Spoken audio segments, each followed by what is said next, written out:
Good evening po everyone, and una po, humihingi po ako ng pamanhin at sorry rin, and at the same time hindi rin po sorry. We were very excited to hear na si Pastor po ay pupunta dun sa Bacolod. Meron na tayong momentum na nagagawa na doon, and pastors are it's creating a noise and And kaya pagdating po, nauna po si Ma'am, and nagsalita na kagad siya nung early morning, yung mga may Hagay group. And then after doon, wala pang 20-30 minutes, nandun na sa taas ulit, mga pastors' wives, tsaka mga teachers, mga Christian school teachers. Pagdating ni Pastor po ng 2 o'clock, meron na ng isang group doon na ready na naman po ulit kami. And nagsalita na naman siya about mga 37 to 40 pastors, plus yung iba pang mga kasama nila mga preachers. And si pastor, hindi pa nga nakakapasok sa room niya, diretso kagad doon. And pagkatapos noon, siguro nakarest siya ng mga 30 minutes. Wala nga siguro 30 minutes kasi katatanggal niya pa lang ng sapatos niya. Sabi ko, Billy, katukin mo na. Naghihintay na pala doon sa kabila. So, doon, takbo na naman ulit kami doon. 120 pastors were waiting. And kasama doon yung buong line-up nung incumbent, mayor, vice mayor, congressman, all the councilors, tsaka yung mga PA nila, and everyone was there. And pagdating ni Pastor, medyo may fear nga ako kasi nandun din yung mga ibang groups na tumatakbo rin na party list, and they were asking na sana magsasalita sila kasi nagdala nga sila ng mga pastors. Actually, Pastor, may nagbigay pa pala ng letter dun sa mayor kung pwede tawagin daw si ganito, and nominee din siya, and mapagsalita rin. Naglagay nga sila ng tarp dun mismo sa dyan sa parang nakaharap dito sa mga leaders. But when the mayor saw Pastor, si Pastor kasi pinaupo dun kagad sa taas kasama ng mayor, nag-bless yung mayor. Sabi nung parang yung mga medyo nag-aano rin sa mga pastor, so parang medyo irritable na yung leader nila, and everyone was talking, yung mga counselors, and they were speaking well and good, and sabi nila, ang dami na namin narinig kay Pastor Ben Abante. Pero ngayon na nakita ko siya, and yung nakausap ko, mas iba pa pala, and yung ni Pastor, and when Pastor started to speak, give a testimony, and preach, and gave illustrations about salvation in our Lord Jesus Christ, everyone was parang na-mesmerize, pati yung mayor, at hindi na makapagsalita yung lahat, and pati yung kabilang party list nagsabi pa, pambihira, ang talino pala nito, ang galing at maganda pala yung peace party list. Mag-peace party list na tayo. Galit na galit yung leader. Yung leader nila galit na galit. Naka-t-shirt pa sila nung Sabi niya, pahinga ng tarpaulin yan. Yung tarpaulin, yun ilalagay niya sa bahay nila. Pero leader siya nung kabilang party list. Yung nominee, hindi nag-peace party list. Tumayo at lumabas. Tumayo yung nominee mismo at lumabas na lang. Tapos tinawag yung mga leader niya, pinagalitan. Sa pambira kayo, ba't pinapunta niyo ako dito? Tapos peace party list pa lang yan. Ang blessing, marami yung mga kaibigan doon, nagsabi, lalo na yung sa Kabangkalan. After actually noon, nakapahinga na kami, past 12 na eh. Kaya sabi ko, parang si Pastor, parang ayokong gisingin na naman, bukas na naman ulit umaga. Pero sabi ng Bible, yung nabasa ko, it is good to be zealously affected in doing good. They that sow in tears shall what? Reap in joy. Tapos ang duktong ng next verse, Psalm 126, they will come back rejoicing, bringing what? Their sheaves with him. Nagre-rejoice ba sila kasi yung hindi sila napagod? Hindi, nakakapagod yung magtanim. Pero yung blessing doon, yung nakikita mo yung fruit ng mo. Para sa akin, we were praying as a church, na Lord, it is not more about peace ngayon. Sana yung pagtayo ni Pastor doon. The gospel would be preached to these people, and it would make a difference spiritually sa mga leaders. The blessing is, yung mayor mismo, Yung nagsalita na yung mayor, sabi ni mayor, parang hindi ko na alam ano sasabihin ko. Magaling na public speaker yun, yung mayor na yun. Hindi natatalo yun eh. Magaling magsalita, magaling pero after pastor spoke, sabi ni mayor, parang natunaw ako. Hindi ko na alam kung ano sasabihin ko. And this is the first time I heard a message from a pastor that really broke my heart. And naintindihan niya yung salvation message. And then he went to pastor and pastor prayed for him. And sinabi ni pastor, you need Jesus Christ and all these things. And all the pastors went, Lord, thank you. Thank you. No? And what's happening now is a beautiful manifestation that truly, when we love God and our country, sabi nga sa Bible, anong magse-separate sa iyo? When you have this kind of love, nothing can separate sa ating buhay. Tribulation. Basahin natin sa Romans chapter 8. Sabi nga sa Romans chapter 8,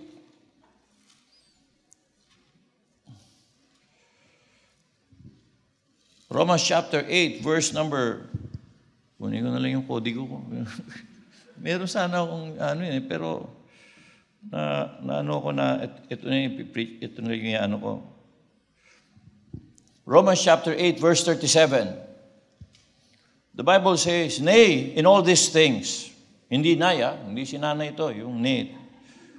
In all these things, we are more than conquerors through Him that loved us. Ako, ngayon lang actually ako talagang nag-immerse ng yung nag-aano sa politics na and parang nakaka-relate ako ng konti. Sabi ko, nakakapagod pala talaga yung ginagawa ni Pastor. Hindi pala basta-basta. Naririnig ko lang siya dito, sinasabi niya yung ganyan.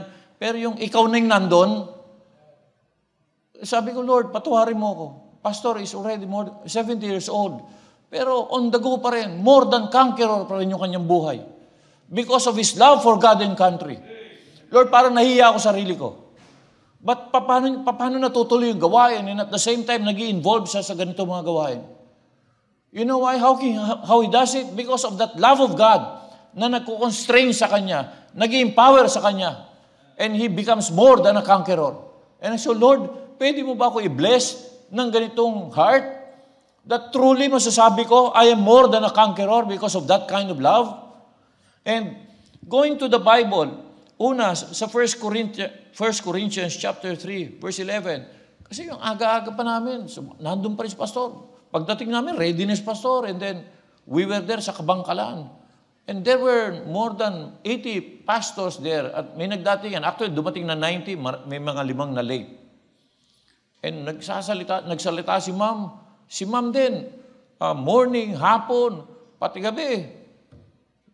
Sabi ko, Lord, pambira. At ang tatanda na ni tayo. Hindi.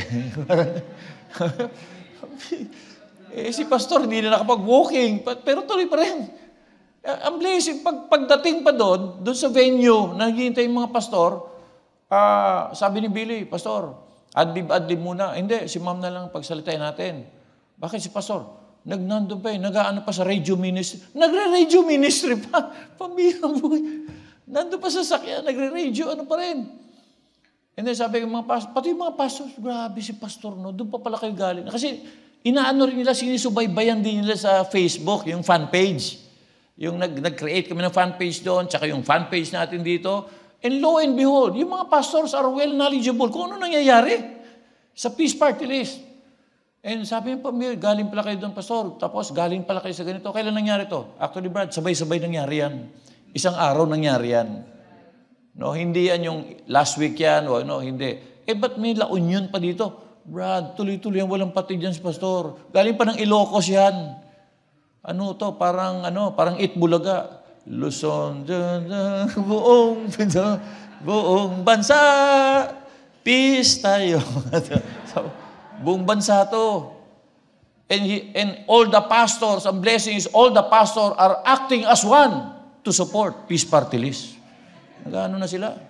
Pati yung mga kasama ko sa van, Pastor, ngayon ko nalaman na ganito pa lang ng Peace Party List. Swak na swak sa ating mga churches. Hindi ganito yung narinig. Yung act as one, Pastor, sa totoo lang, hindi ko na lang Pero maganda rin yung ano nila, pero ito yung para sa atin dapat. Pastor, medyo mahirap sa akin, pero ipag-pray mo ko. Kasi missionary po ako. Nung father, nung nominee yung father. Pero pastor, organized na naman ako eh. Independent na ako eh. Lalagyan na ng malaking tarp. Dinala niya yung malaking tarp ng peace party list. Nakikinig yung nominee. O, ilalagay ng malaking tarp. Sabi, sige ba? Paano? Pero sabi ko, all things work together for good. Walang maganda yung lahat na nangyayari. So, sabi dito, sa Romans chapter 8, sabi ko, we're more than conquerors. And sabi ngayon dito sa 1 Corinthians chapter 3 verse 11, bakit tayo more than conquerors? Ano bang ng Bible? Ano bang klaseng love to that it makes us more than conquerors? 1 Corinthians chapter 3 verse 11.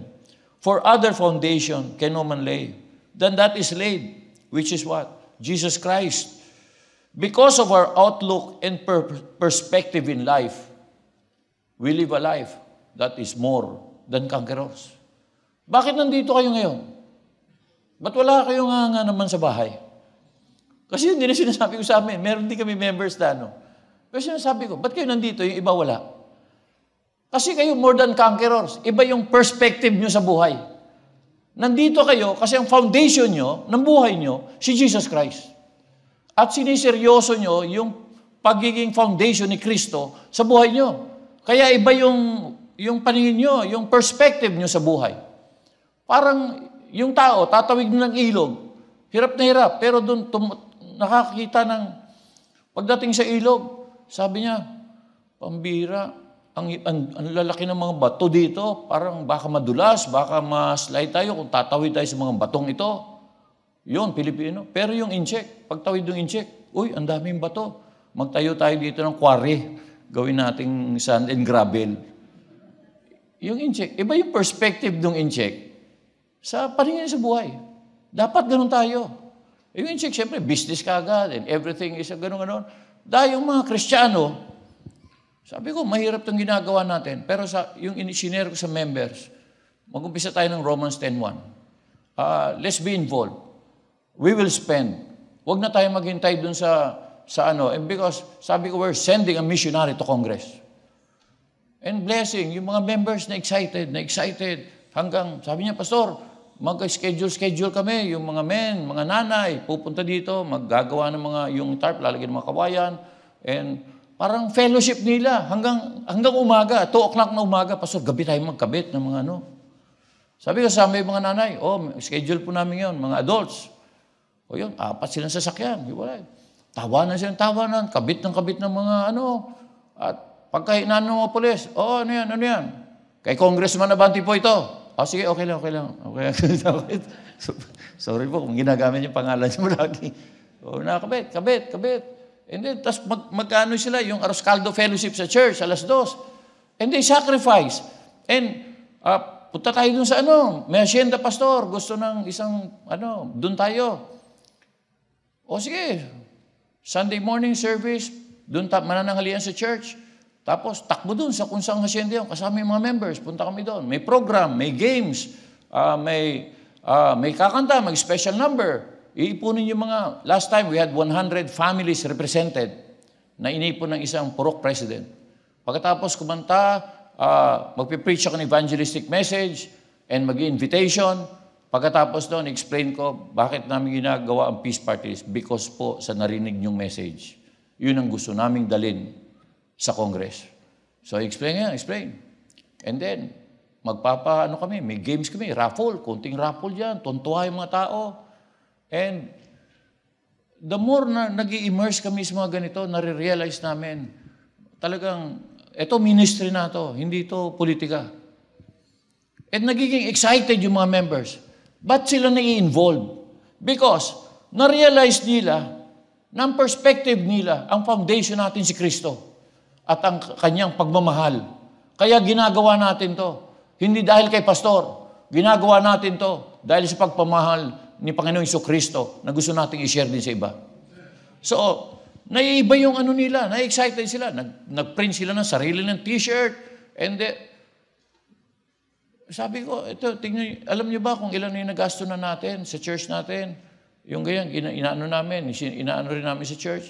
Pero sabi ko, the blessing is, hindi affected ang offering natin.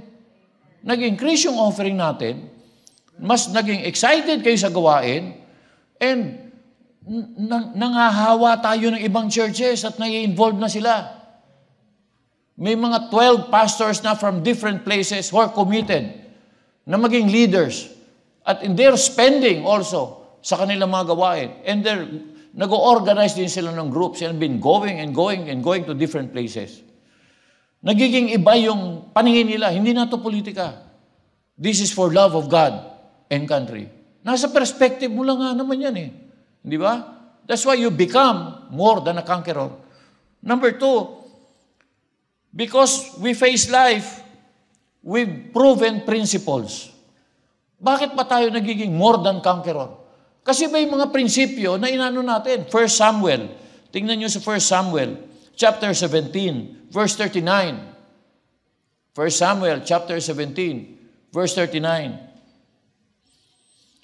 Sinabihan si David, sabi ni Saul, ikaw ba lalaban? Yo po. Sabi ng mga kapatid niyan, huwag mayabang yan, mayabang. Kaya sabi niya, is there not a cause? O, sige, mayabang ka. Sige, tara. Sabi ni Saul, ikaw sigurado ka ba? O, sige. Ibigay sa kanya yung armor ko. Hindi ba? We all know that Saul, at that time, was the tallest man sa Israel. Siyang pinakamatangkad. So, imagine mo, ano kaya height ni David? He was a young teen.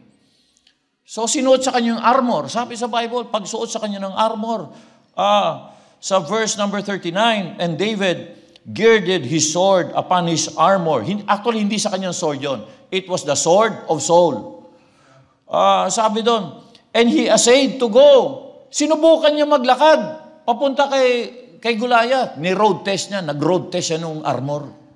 Di sunod yung armor ni Saul. Size ano yun? XXL. Si David, small. So imagine niyo ano yung itsura niya. Di ang anong armor, yung ulo niya, sinuot yung armor, mata na lang yung nakalabas, binigay yung sword, pinatong yung helmet. O sige, practice. So, ang bigat. Sabi niya, King malabo to, hindi to pwede, King Saul. And what he said, sabi niya, for he had not proved it, and David said unto Saul, I cannot go with this. Hindi ko pwedeng dalhin itong mga armor na to. Sabi niya, for I have not what? Proved them. And David put them off him. At kinwento niya, ano yung bagay na proven na? Ano yung proven? Ano yung kinwento niya na proven? Hari, kung naalam nyo lang, dati may lumapit dito na bear, yung nag-aano ko ng mga sheep. Inano ko, hari, isang ano lang, wala, takbo. May humirit pa, hari, may humirit pa. Lion naman, lion. Sabi, yung lion, nakakuha ng isa. Pero hari, ninano ko ulit, tapos inano ko pa yung bibig. Kinuha ko sa mouth of the lion, ang sabi niya. Ang lakas naman ng loob nun. Ba't hindi mo kaya subukan? Yung aso, hawakan mo yung bibig ng aso, iyon mo. Lalo na habang kumakain yung aso, hawakan mo. Lalo yung mga aso ngumingiti lang, yung hindi tumatahol, yung pangiti-ngiti, yun ang hawakan mo yung bibig. Subukan mo hulihin. Sa kanya, lion eh. Sabi niya, inawakan ko sa beard. Matalino nga, dito nga inawakan. Paano nga makakagat yun? Diba? Inawakan ko. Sabi niya sa pambihir, lakas. Ayoko niyan. I have not proved them. Alam niyo sa Christianity, ano ba ang mga proven na bagay? Ito. Meron pa bang ano dito, yung mag-o-over, ano pa ba? The Bible, since the beginning of time, has always been proven. What we're doing in the ecclesia has always been proven. What God has given to our beloved pastor to preach and to teach has always been proven. Ako po, adopted ako ng MBBE. Ang daming bagay na kailangan i-unlearn ko sa gawain. And I was trying to learn the MBB way, ang kultura ng MBBE. And I've been in MBBE na pagka-MBB na declare ako na MBB, mga 14 years na, to be exact, 14 years. This is on my 15th year. And the blessing is, sabi ko sa sarili ko, hindi na ako magano. Kung anong witness ko, nakita ko, napakinggan ko, sabi ng anak ko pa, huwag ka na magturo pa ng iba, huwag mo nang gawin yun, huwag mo na dagdagan. Kung anong nakita natin, yun lang. So sabi ko, sige, kami na lang ang gagawa ng Sunday School lesson, huwag ka nang makialam. Ang bira, anak, tinuturoan yung pastor. Sabi ko, akala ko akong tinawag dito. Pero sino gumagawa? Lahat ng lesson dito, yun ang lesson, wala na iba. Yun ang gagawin. I'm not saying na talagang MBB na kami, but I'm very thankful. Yung nakikita ko na yung bunga sa buhay ng mga members, ng mga men, para na kaming pamilya, magkakabarkada. Kung nasaan ako, nandun sila. Kung nandun si pastor, commitment nila, dapat nandun din sila hanggang umuwi si pastor, walang iwanan. They are there, kailan may magte-take care, kailan na. So Lord, sabi ko, Lord, thank you. Thank you for teaching me to follow things that have been proven. Kaya sabi ni David, sabi ni Paul, we are more than conquerors. Bakit? Because also David who said, stick to the things that are proven. Ngayon, may difference ba na nagka-pandemic? Iba ba yung Christianity ngayon kasi may pandemic at noon wala? Ano sabi ng Bible? There's nothing new under the sun. Ganun pa rin. Mas mahirap ba mag-church ngayon compare noon? Asa mo? Ikaw, gusto mong pumili? Dati, ano ba nangyayari sa kanila? Walang pandemic, pero may persecution. May patayan. May kakatok sa bahay nyo at tatanungin, are you a disciple or a follower of Jesus Christ? Pagka sinabi mong oo, o sige, bigyan ng cross yan. And you only have one direction. Saan? Death on the cross. Kaya ako, I believe yung sinabi ni Jesus Christ, if any man will not follow me and carry my cross, is not worthy to become my disciple. In a way, it was prophetic. Because Christ knew that when He goes and kinumission niya na yung ecclesia na to go into all the world, there will be a great persecution. People will die because of following Christ. We have books talking about history, about catacombs. Yung mga Christian, there were times that dun sila nag-worship sa mga kuweba. Nag-worship sila kung saan-saan. They were sewn asunder, sabi nga sa Hebrews. Kung ano-ano pinagagawa sila.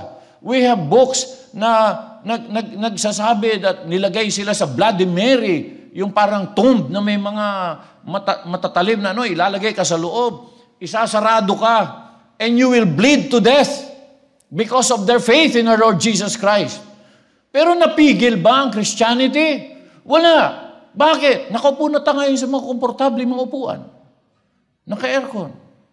Ngayon, may pandemic. Doon ako sa bahay manonood. Habang nanonood ng Netflix sa kabila. At yung kaliwang kamay, nagchat-chat. Habang nakikinig ng preaching. Masyadong komportable yung mga tao ngayon. But before, people died. They were pulled down the streets. They were fed to lions because of their belief in Christ. But did it stop them? No. Kaya may MBBE ngayon. Because people paid the price. There were people who paid the price. And they stick to the things that were proven. Number 3, why are we more than conquerors? Not only because of the proven principles na yun ang inaano natin sa ating life, because iba yung perspective natin sa life. We look at life in the eyes of our Lord Jesus Christ. But number 3, because of our courage and confidence in God. Iba yung confidence natin sa buhay. Philippians chapter 1 verse 6 says, being confident of this very thing, that He which hath begun a good work in you will perform it until the day of Jesus Christ. No? kung ano ang naumpisahan sa iyo ng Panginoon. Huwag kang mag-alala. Tatapusin ng Panginoon yan. Di ba? Tatapusin yan. Kuminsan we live life kung anong sinasabi ng iba sa atin. And sometimes we give in at sabi na, sige, ganito siguro nga ako. Kaya yung Christian life natin, yun na nga, yun ang pagkakilala ng sarili natin, gano'n. Pero hindi gano'n ang pananaw ng Panginoon sa atin. God is continually working in our life. Kaya sabi ni Paul, I'm confident. Kung anong naumpisa ng Panginoon sa akin, tatapusin niya. Because He's the author and finisher of my life. Looking unto Jesus. May magagawa tayo. There were times na down ako at sabi ko, I quit. Hindi na ako magpapastor. Ayoko na. Pero, hindi ko na alam kung anong nangyari. But I said, Lord, if you'll give me another chance, I would like to stand up again. Because you promised, a man fall down maybe 7 times, but he stands up again. Na-isolate ako. Parang, wala na, hindi ka na, There were even times, people that we helped, my very friends, were the very people who said, hindi na yan, alis na yan, Bible Baptist, hindi na daw ako Bible Baptist. Kasi parang masyadong yung word na gano'n, pag sinabing Bible Bap, parang, alam mo, sa Negros, pag sinabi kang Bible Bap ka, may feeling na iba kami sa ibang Baptist. So pag nireject, pag inano ka na, hindi ka na Bible Bap, parang sabi ko, bakit gano'n, no? But anyway, tuloy pa rin. Sabi yung son-in-law ko, dinadala ko dito, sabi niya sa akin, Pastor, sa totoo lang, you do not have to prove anything sa ibang tao. All you have to do is to prove yourself before God. Just do what the Lord impresses you to do, and look, Pastor, full support kami dito. Tuloy tayo. Hindi naman siguro yung eklesiya, nagiging dahil active ka sa fellowship ng pastors. Hindi ba? Nandito naman po kami. No? So we work together and we just trusted that God will finish kung ano nang umpisa niya. And I'm so happy by God's grace. By God's grace po. Ko ngayon, parang nagiging ko yung peace party list, then when I approach people, pastors, na-excited sila. Nagiging blessing tayo. There were times that we decided we will support these pastors na missionaries ng ibang churches na they were against me. Ewan ko bakit, hindi ko namin intindihan anong kasalanan ko sa kanila. But we supported their missionaries. We even supported them more than their mother church. And they were questioning, bakit to? For the gospel's sake. Yun ang narinig ko kay pastor dati. Sinabi niya may mga critic yung mga mother churches niya sa akin, but for the gospel's sake, we'll support you. O gawin din natin yun. For the gospel's sake. Ngayon, itong mga mission works na tinutulungan natin, sila rin yung nag-a-attend ng, pagka nagpupunta ako sa church na isang cheerful giving, and at pinapractice nila, and pinapractice nila, ano nangyayari? Pinagpapala yung mga gawain nila. When they follow the cheerful giving, ano nangyayari ngayon? Yung mga home churches nila, nagtataka. Paano nyo ginagawa yan? Sino nag-ano sa inyo yan? Si Pastor Joe po, tinuturo niya yung lessons ni Pastor Abante about cheerful giving, and ini-educate po yung educated na klase ng giving sa Bible. Pastor, blessing po, naka-raise po kami ng ganitong amount. Sabi niya, okay pala yan. Nahihiya ngayon mag-invite sa akin. Bakit? May mga nasabi na sila eh. May mga marites. Mahirap bawiin yung marites eh.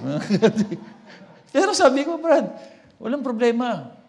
Yung isa naglausap sa Pastor, sorry po, may mga nasabi ako noon, pero Brad, wala na yun. Pass is pass.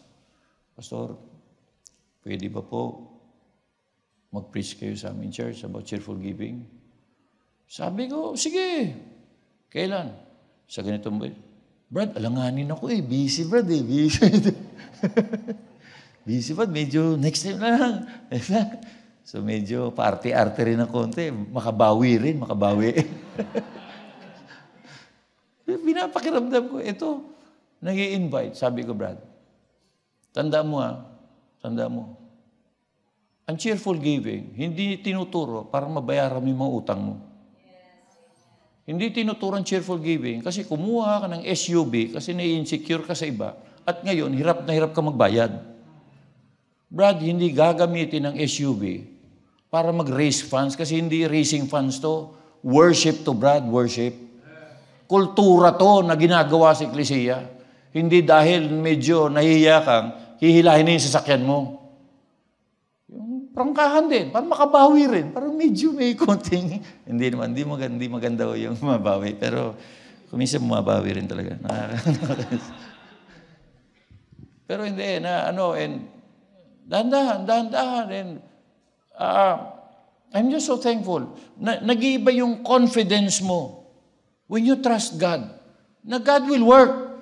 Huwag kang maging kung ano sinasabi siya, parang yun ang nagiging life mo. Don't allow people to dictate kung ano ka. But learn to work with people who have done things and have proven themselves. Hindi masamang magpa-rebuke ka, kailangan mo yon. Pero kung minsan yung walang ano-ano sa buhay mo at siya yung nag-ano-ano sa iyo at nakakainis. Yung palagi yung tinatakot ka ba palagi? Parang ang hirap ng mabuhay na palagi kang takot. Kanina nga, tumawag yung dalawang men po kasi yung ano niya nga naiwan, yung iPad niyo, something. Pinuntahan nila doon sa rental, Yung owner, sabi, Sir, nandito pa yung iPad. Pero sir, mali pala yung pagkasingil sa inyo, mali yung binayad nyo, dapat magdagdag kayo ng ganito, ganyan-ganyan, isang araw. Sabi ng member namin, hindi ho. Kinausap po namin kayo na mabuti, sabi nyo, 2 araw nga. Kaya sabi ng pastor namin, hindi na lang, bukas na lang kami magre-rent. Tapos, etong may gagamitin kami. So wala yun. Pero after an hour, tumawag po yung sekretary nyo at sinabi, pwede na. 1 araw lang ang sisingilin. Tsaka libre, yung kasama na daw doon yung fuel, kasama na yung driver, pero ganitong amount yung babayaran. Sige. So kaya pumayag. Ginamit. Pag uwi, lugi tayo yan. Sabi naman dyan, lugi. Dapat singilin yan. Ngayon, sinabi ngayon, umarap sa manager yung dalamen. Sir, kukunin namin yung iPad. Hindi. Hindi namin ito ibibigay hanggang hindi kayo magbayad ng 1 araw. Sabi, sir, hindi namin kasalanan. Kasalanan ng sekretary mo. Siya, singilin mo. Nagtanong po kami na mabuti, nag-ano po kami ng contract. So, wag niyo po kaming singilin ng ano niya lang, charge to experience niyo na lang. Kausapin niyo na lang po yun. Hindi namin po kasalanan yan. At natuwa nga po yung boss namin na nag-rent, nagandahan ho sa, ang plano ho namin, babalik po sila dito. 5 sasakyan na i-rent namin. Pero hindi totoo. And then, excited po sa, kaya decided kami sa church na dito kami palagi magre-rent. Oo, pero kailangan, bayaran nyo. Hindi namin ibibigay itong iPad. Ayaw nyo ibigay? Kausapin nyo pong pastor namin.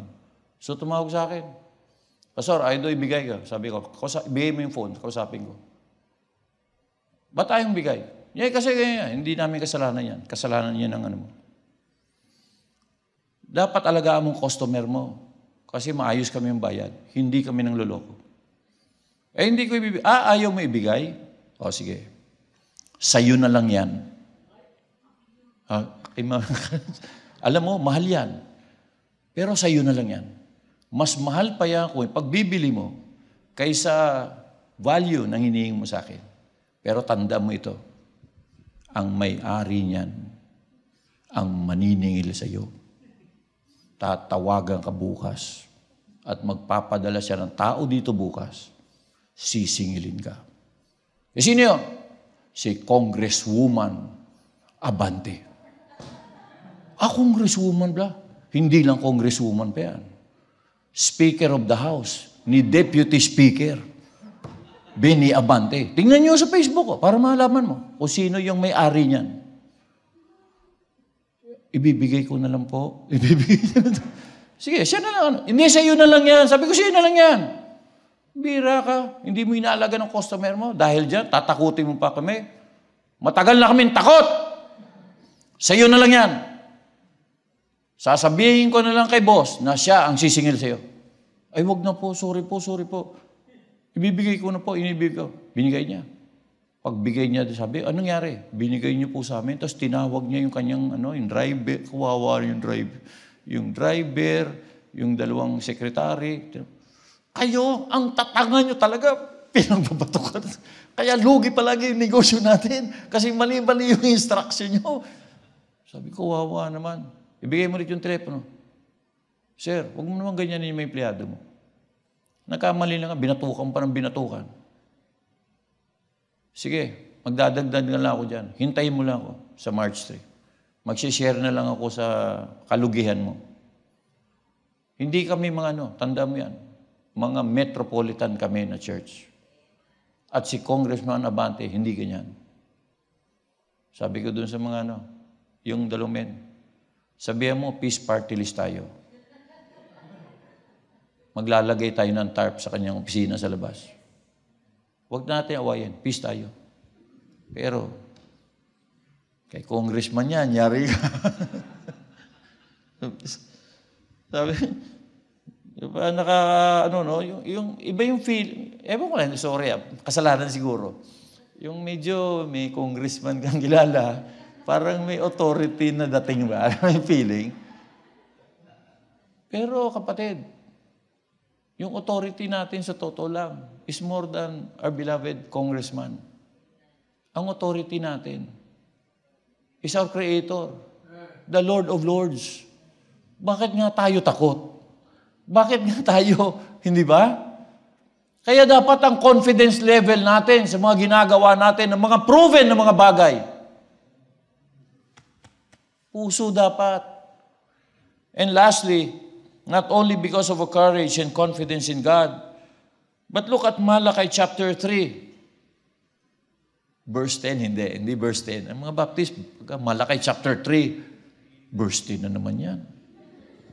Mga Bible buff doon sa amin, pipreach ng impyerno, ang conclusion, return your tithes.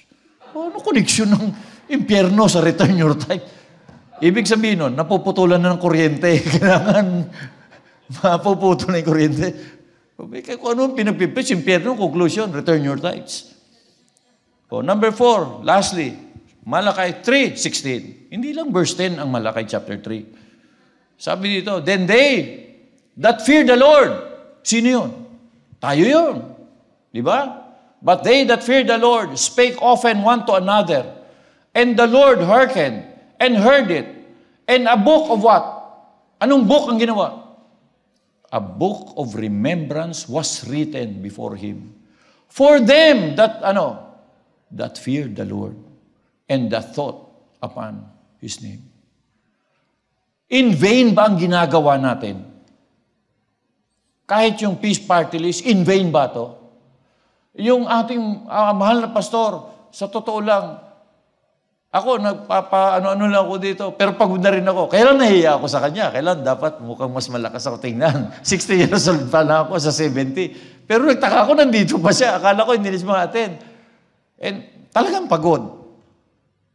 Pero sabi ko, isang araw pa lang ngayon. Si pastor, buong buhay niya, ganun na yung buhay niya. Ganun na yung setting ng kanyang Sabi ko, isang araw lang. Hindi ako matulog, titiisin ko to. Pero, nakaupo ko kanina, nag-aaral ako yung mata ko. Pero kaya to. More than conqueror tayo. Ang blessing is, with what we're doing will be in vain. Hindi. Sabi sa Bible, they that fear the Lord. At ginawa nila, they serve their generation. Kung ika nga, will be remembered. And a book was written. Pero gagawin ba tayong libro? Hindi. Ang point sa atin dito is, ang legacy ng ginawa natin will be remembered by the next generation. Yung ginagawa natin, nag-ano tayo. Pero na-observe ko, I've been here for 14 years. Baka more than 14 years. And when I came here, bata pa si Brother Rick.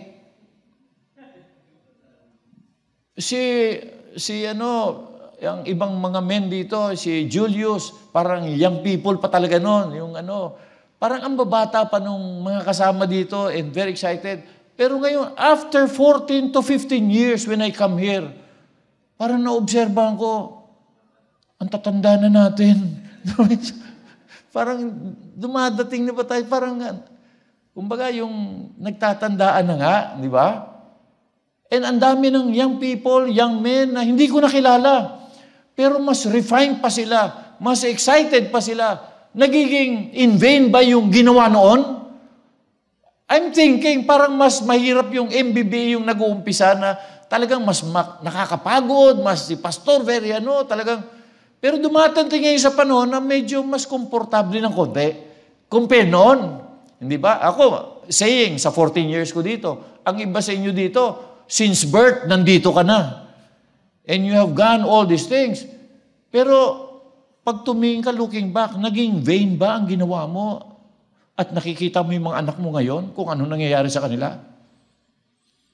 Kasama ko sa plane kanina, si Carol, Sister Carol, katabi ko, and she was talking to me about paano yung nag-start sila daw, yung magkakasama daw po kayo, and sa MBB, and yung work ethic ni Pastor, and discipline, and all these things. Pastor, blessing, yung mga anak ko ngayon nakikita, yung mga anak ko very, iba na yung nila, and sabi ko, Lord, thank you.